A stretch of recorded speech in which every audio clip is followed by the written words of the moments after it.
Assalamualaikum warahmatullahi wabarakatuh. Di sini saya akan menjelaskan tentang leasing. Sebelumnya perkenalkan saya Putri Intang Salsabila dengan NIM 22104111132.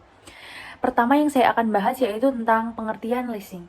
Leasing keuangan adalah suatu bentuk pembiayaan di mana pihak penyewa lease menggunakan aset yang dimiliki oleh pihak pemilik atau perusahaan leasing, leaser, untuk jangka waktu tertentu dengan membayar sejumlah uang sewa. Dalam leasing keuangan, pemilik aset tetap berada di tangan perusahaan leasing, sedangkan penyewa memiliki hak untuk menggunakan aset tersebut selama periode sewa. Leasing keuangan umumnya digunakan dalam berbagai sektor seperti otomotif, peralatan industri, teknologi informasi, real estate, dan lain sebagainya. Dalam leasing keuangan, terdapat perjanjian kontrak antara penyewa dan perusahaan leasing yang mengatur berbagai hal seperti periode sewa, jumlah uang sewa, opsi pembelian, dan kewajiban lain. Selanjutnya yaitu macam-macam leasing. Macam-macam leasing dibagi menjadi 5, yaitu yang pertama, leasing operasional. Leasing operasional adalah jenis leasing keuangan di mana penyewa menggunakan aset untuk jangka waktu tertentu tanpa memiliki opsi untuk membeli aset tersebut pada akhir periode sewa. Yang kedua yaitu leasing finansial. Leasing finansial adalah jenis leasing keuangan di mana penyewa memiliki opsi untuk membeli aset pada akhir periode sewa. Dalam leasing finansial, penyewa dianggap sebagai pengguna utama aset dan memperoleh manfaat dari kepemilikan aset tersebut. Yang ketiga yaitu sell and leaseback. Sell and leaseback adalah jenis leasing keuangan di mana pemilik aset menjual aset tersebut kepada perusahaan leasing dan kemudian menyewa kembali aset tersebut. Yang keempat yaitu leasing subordinasi.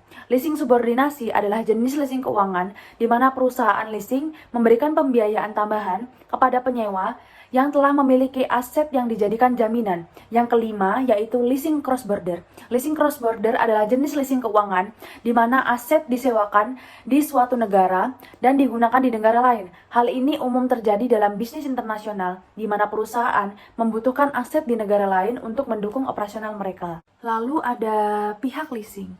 Pihak leasing ada 4. Yang pertama yaitu leaser, lease, supplier, dan bank. Yang pertama yaitu leaser. Leaser adalah badan usaha atau pihak yang memberikan fasilitas pembiayaan kepada lease dalam bentuk barang modal. Yang kedua yaitu lease. Yang dimaksud dengan lease adalah transaksi leasing dalam perusahaan atau perorangan yang menerima pembiayaan dalam bentuk barang modal. Yang ketiga yaitu supplier. Kedudukan supplier dalam transaksi leasing adalah sebagai penyedia barang pesanan lease yang akan dibayar secara lunas oleh leaser. Yang keempat yaitu bank. Meskipun tidak terlibat secara langsung, seringkali bank mengambil peran sebagai penyedia dana untuk leaser. Selanjutnya ada tujuan leasing. Tujuan leasing ada 5. Yang pertama yaitu akses ke aset yang diperlukan, memberi akses kepada perusahaan atau individu untuk menggunakan aset yang diperlukan tanpa harus melakukan pembelian langsung. Yang kedua yaitu mengelola arus kas. Dapat mengelola arus kas dengan efisien daripada mengeluarkan biaya besar untuk pembelian aset. Yang ketiga yaitu pembaruan teknologi. Memungkinkan perusahaan menggunakan teknologi terbaru tanpa harus membeli aset setiap kali. Yang keempat yaitu pemeliharaan dan perbaikan.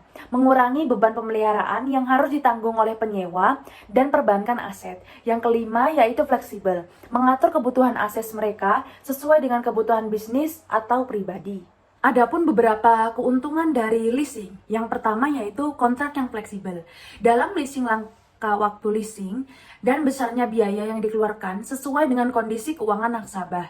Yang kedua yaitu lease atau nasabah dapat menggunakan dananya jika masih tersisa untuk keperluan lain untuk meningkatkan produktivitas. Yang ketiga yaitu pelayanan yang cepat. Prosedur yang dibutuhkan untuk pengajuan biaya cukup sederhana dan cepat. Yang keempat yaitu terhindar dari inflasi. Nasabah dapat menghindari efek inflasi atau penurunan nilai mata uang karena nilai pembayaran disesuaikan dengan satuan moneter sebelumnya. Selain memiliki keuntungan, leasing juga memiliki beberapa kerugian. Yang pertama yaitu klaim depresiasi. Nilai barang jika harga turun atau aktivitas suatu waktu turun, Anda tidak dapat mengklaimnya. Yang kedua yaitu deposit. Untuk mendapatkan pembiayaan, ada kalanya Anda tetap akan dimintai deposit yang jumlahnya cukup besar. Yang ketiga yaitu kontrak waktu. Kontrak waktu leasing yang biasanya dalam jangka waktu panjang atau jangka waktu menengah tidak dapat diputus dengan alasan apapun. Yang keempat yaitu manajemen yang lebih rumit. harus secara rinci dan detail mengatur pencatatan pembiayaan leasing pada buku kas usaha. Adapun contoh leasing dari leasing peralatan, banyak perusahaan memilih untuk menyewa peralatan seperti mesin fotokopi, komputer, atau peralatan produksi lainnya. Daripada membeli secara langsung, dalam leasing peralatan, perusahaan membayar sejumlah uang sewa setiap bulan untuk menggunakan peralatan tersebut. Leasing peralatan memungkinkan perusahaan untuk memiliki akses ke peralatan yang diperlukan, tanpa harus mengeluarkan biaya besar untuk pembelian. Adapun kesimpulan dari materi leasing, bahwa leasing keuangan merupakan suatu metode pembiayaan yang memungkinkan perusahaan atau individu untuk menggunakan aset tanpa harus membelinya secara langsung.